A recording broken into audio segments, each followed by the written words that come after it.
to the world of sports betting with Mighty Mark, Hopkins, and CK. And we're in a good mood today because the Lions won. We have nothing to do with NFL on this little clip, but we gotta say how happy we are that our mighty Lions come through against a absolutely god-awful Aaron Rodgers and the Green Bay Packers. Wouldn't you agree to that? Yeah. They tried to lose, though. They did. They did everything in their powers to lose. They even gave it to him with, 3 minutes left? I thought, Poop went for it on 4th and 3 at the 45 instead of pooch punting and making them go the length of the field. That's good old Dan Campbell and his he started off the game going for it on 4th down. It's 4th down and inches from my own 10-yard line in the first quarter. Let's go for it. Yep, let's just go for it. Oh, we didn't get it up. Easy touchdown. That's my God. Yeah. Imagine that New England game if he never went for any 4th downs, what the score of that game might have been. It would have been like 9-6. Or if he kicked field goals on a couple of them. Yeah. Yeah, I don't know. It was bad. But after all the madness of NFL, we jumped on, Mark and I threw together we just nailed we loved it. We loved it from the beginning. The Utah Jazz taking out the mighty, scoring as least amount as they can, the Clippers. They just, I don't know, man. I don't know what's going on over there in L.A., but between LeBron not being able to score points and the Clippers, they're not scoring points, period. The Jazz went into town and just kind of wiped them clean right off the court. So we had them as the money line and the plus money. So we nailed that. Gave you some beautiful, some good money there. Now, I've got a few best bets here for you. Some really nice prop plays. I will jump right into. Mark, tell me if you agree or not, but Tyrese Halliburton, I've got him as number one in my best bet category, over 33.5 PRAs. Now, the Pacers are going to be without Chris Durant, is out for about 3 to 4 weeks, maybe more, and possibly Aaron Nesmith and Andrew Nembhard are questionable for tonight. So should be leaving most of the work for Tyrese, which he has absolutely no problem taking over and scoring for everybody who's out there. He's jumped 3 points. Yeah, it's jumped up to 36 now? 36 and a half. 36 and a half, and I still like it. Now he's where he's at home, he has been a complete stud in his 4 home games so far. He's had 40, 38, 42, and 37 PRAs. Another reason he should hit this number is because he drives the hoop a ton. The guy he doesn't care. He has no fear. He drives at least 14 to 15 drives a game. He's also the guy that will bring up the ball most of the time. So the chance for even for points, assists, it's going to widen for him. So he's going to have all the chances in the world. Now blocking him in the paint, Jonas Valanciunas is there, and he is not a very good defender. I don't trust him at all to give Tyrese problems hitting shots. So, Jonas, he's not a very good rim protector either, which will give Tyrese some rebounds if he so chooses to get. But this number that Mighty Mark has given you has gone up. It opened at 33.5, which I have listed. And it's now up to 36.5. I still have no problem. You're almost at even money at this point. I have no problem whatsoever taking good old Tyrese in the over tonight in the PRAs. Your number 2, Portland in Miami. These two clown of teams here, these guys, they're just not scoring. What do we got, Mark? 215 now? Yeah, it went from 220 down to 215. I'm still giddy about it. I still like these guys. I don't think, man, their last Lillard's still out, right? Lillard is still out. The list will go on and on. You got Miami has Victor Aldipo. Is that how you pronounce it? Oladipo? Oh, yeah. He's out. Tyler Hero is a game time decision. And Omar Yurtseven, the center, is also out. Now, Portland has a ton of them out. Anthony Simmons, Josh Hart, Lillard, Winslow, Payton, Sarr. They're all out. Now, Damian is a game time, but it's sounding like he will not be in. Regardless, this number, it's just not meant to be. It's not. Neither team in the last few games have not been able to hit the 100-point mark. They are 24th and 25th ranked offense, averaging 109 and 108 points per game. Now, Portland has yet to go over the total in 4 road games this season. Now, if we stretch that to last season, the number hits 8 games in a row. The Heat also trend towards the under with 5 of their last 7 cashing in on that number. Miami has relied heavily on defense in their 4 wins over the Blazers over the last 3 seasons, holding them to 100 points or lower 3 of those times. Both teams have averaged 212 per game in the last 3 meetings. I mean, it just has everything pointing to the under. Opened at 220. You're looking at 215 now, as Mark said. I don't have a problem with the under there. So I like that. And then we're going to go the other way, and we're going to go over for the number 3 pick. We got Sacramento and Golden State. 230. Mark, what do you got? 235 now? Or no, 233. Yeah. Or 235? 234 and a half. There you go. We'll take it. Over. This is going to be, I have, after I've done all my numbers, I'm coming up with around 250. The Kings ranked 10th in the NBA in points scored with 115 per game and 3rd in field goal percentage at 48%, while sitting in 8th place in assists with 27 per game. The Warriors have a ton of scores and are ranked 3rd in points at 117, 2nd in 3-point shots made at 147 total, and 2nd in assists with 28.6, while also sitting in the top 10 in field goal percentage and free throw percentage. Now, despite the Warriors' struggles of late, they have managed to score 100 points in every game, and their lowest output has been 105 points twice. Golden State scored 120 or more in 5 of the 10 games this year. And they rested Steph Curry, they rested him the last game, and the crew will likely be returning. They rested quite a few players during the Pelicans game. So I think they're just setting this up to be a massively high-scoring affair. Both Fox and Courier can easily go up for 30. This thing just has 250 written all over it. But we'll see.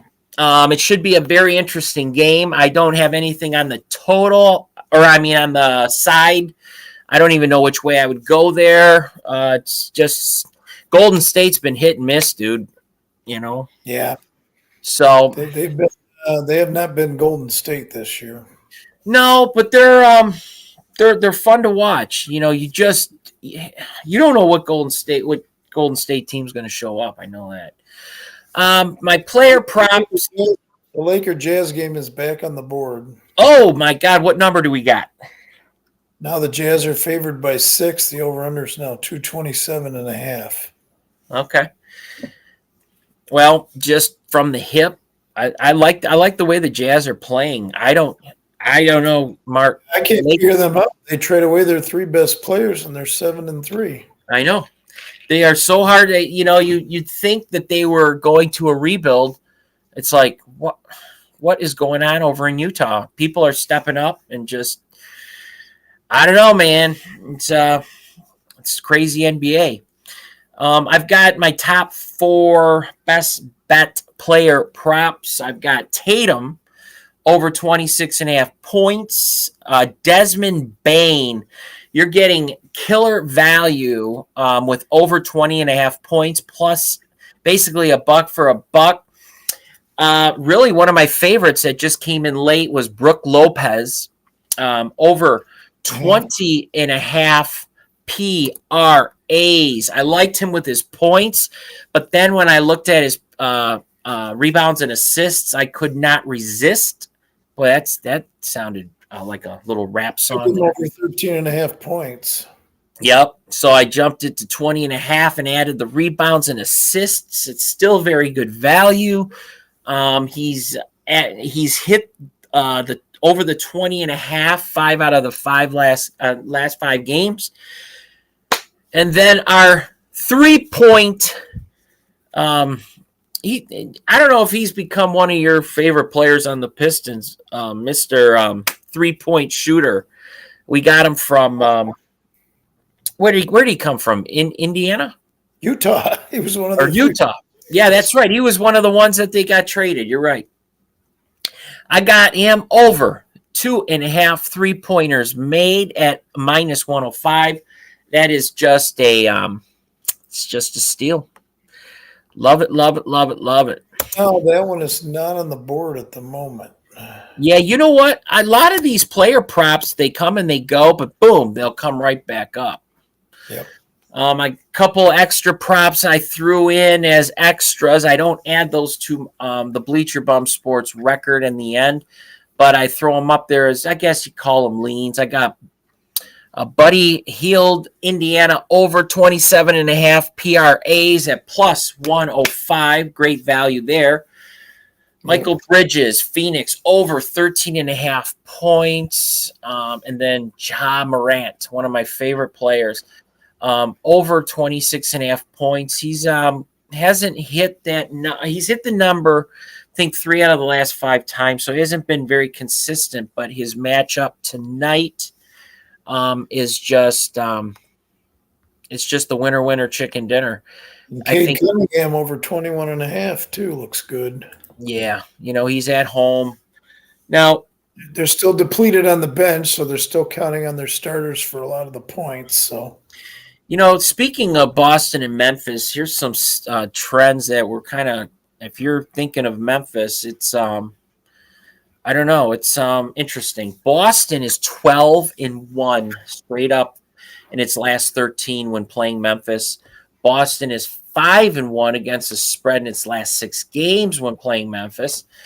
Memphis, though, is 5-0 straight up in its last 5 games at home.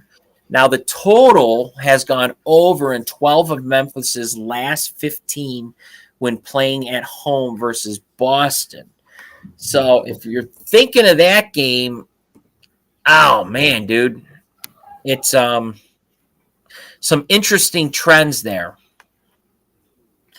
There any games on the board you like, Mr. Mark? I can give you some. Yeah.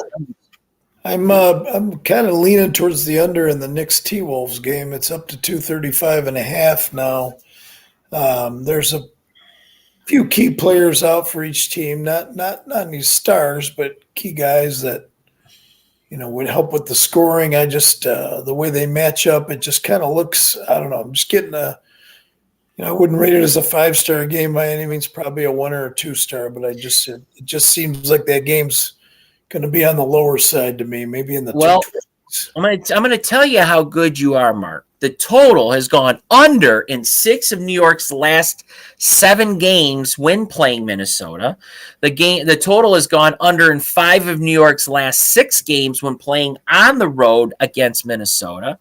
The total has gone under in 6 of Minnesota's last 7 games when playing New York, and the total has gone under in 5 of Minnesota's last 6 games when playing at home against New York. So you are on the right wavelength there, my friend. Yeah, I just think the number's just a little too high, especially with the team's averages. Even if they hit their averages, they're still, even if they both hit their averages, they should be well under that number. Yeah, absolutely. I keep looking at this Milwaukee-Atlanta game. What line do you have? Is it still 4? Milwaukee, Atlanta is 3.5 now. Yeah, it's 3.5. Well, Milwaukee is 5-0 straight up in its last 5 games now, but Milwaukee is 8-1 against the spread in its last 9 games. The total has gone over in 6 of Atlanta's last 7, and Atlanta is 16-3 straight up in its last 19 games at home, and that's why I'm a little cautious of that taking Milwaukee there, because that line it's fishy. It seems like the money's on Atlanta at the moment. Yeah. And I even like the Phoenix. I think Phoenix and Philly was 2.5 the last time I looked. Phoenix is favored by 2.5, but the game's in Philly. Right. Now, Phoenix is 5-0 straight up in its last 5 games when playing Philly. The total has gone over in 9 of Phoenix's last 10 when playing on the road against Philly, which is really what is the total on that, Mark? 214.5. Yeah, I think that's going over, buddy. That might be a play there. I would get that under, but something's fishy about that too. Yeah. Why is Philly a dog at home, and why is that total so low? Yeah, I'm going to have to look at the injury report. Big mouth bass on the wall singing "Rolling on the River." Rolling on the river. We got to get one of those. What is it, Billy the Bass? That singing fish on the wall that flops back and forth. Yeah, the total has gone under in 5 of Philly's last 6 home games. So, but then it's gone over in 9 of Philly's last 10 games when playing at home against Phoenix. I don't know, man. I don't know, buddy. And then, hey, guess what? In Detroit, I actually like them. Plus, maybe even take them on the money line. It's dropped down to 1.5 now. Yeah, I know these all go against Detroit, like the total. Well, Oklahoma City is 4-1 straight up in its last 5 when playing on the road in Detroit. But we know how Detroit's been for a while now. But Detroit is 5-1 against the spread in its last 6 when playing OKC. So the total has gone over in 6 of Detroit's last 7 at home. Detroit's going to have to show me consistency on defense before I can start putting any money on them. That's my only issue. Yeah. No, I totally agree. And then this is a game that they're at home and against an equal opponent. Why aren't they favored? Buddy, yeah. I mean, it's, Detroit's young. They're up and coming, and then you've got Houston, Orlando. That's a must-see. That's two teams similar to Oklahoma and Detroit. Yeah. So you got all the teams with the 4 teams with the top 4 picks all, That's why a lot of and they're in the lottery ahead, but yeah, a lot of these records last year and they're all playing each other. Right. A lot of these trends are kind of worthless, because they've changed over so much. Like Houston is 9-3 straight up in its last 12 when playing Orlando. Houston's 4-2 ATS in its last 6 when playing on the road in Orlando. Orlando is 5-0 against the spread in its last 5 games at home.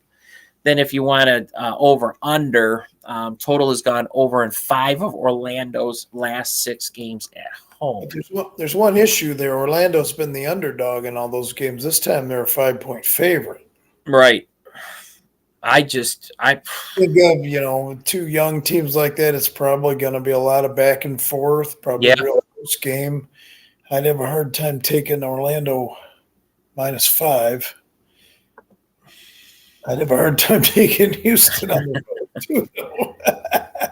Yeah, it's Wait a minute. Is this what it is? it's what Billy Bass. Take me to the river. Take it. I had one of those things, man. At one time, the thing went off. I was in a box. The battery must have been like getting low, and it just went off. That thing started flopping around. I thought it was something alive was in the box, but then it started singing that song. But the battery was so low, it was like, "Take me down the river." It's like, oh my god, I'm gonna have to put that thing up. Wait, here's one. Here's a fish.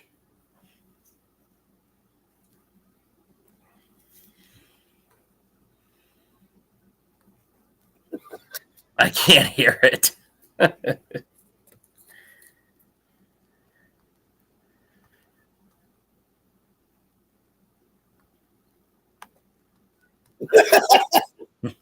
McDonald's fish commercial.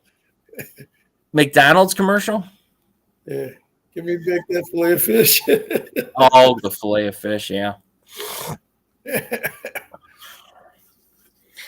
Well, that's what we've got for NBA, folks. I'm going to put up an NHL in a little bit here for you. Still killing it with the NHL. We'll put up tonight's best bets. But, I will have it all posted on Facebook for you. Jump on that. Check them out. Get those bets in. You got our best bets for the night. And, good luck to everybody. And real quick, Marky Mark, what do you like tonight in Monday Night Football? I'm still on Baltimore. I like the prop. I kind of like Kamara getting over 5.5 receptions.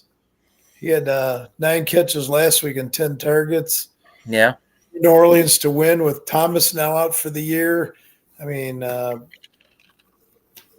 going to lean heavily on Kamara in the passing game and Olave too, of course. But right, for them to win that game, that's going to have to happen. Yeah, it's like the game too much. New Orleans defense played really well last week, but likely they will not get another shutout tonight. So right, and the over/under is 46.5. That's seems like it's a little high, but you it depends on how the game gets going early. So right, okay, probably leaning on the Kamara prop bet, and that's probably about all I'm really liking right now. Yep, I do like that bet. I do. I am siding with Baltimore, but it could go anyway. It's going to be the numbers a little high, but it could go anyway tonight. So I don't know. We'll watch it. It'll be a good game. But get those NBA props in. Mighty Mark, I will be seeing you later, big fella. Yep. You have a good one. You too. Bye-bye. Peace out.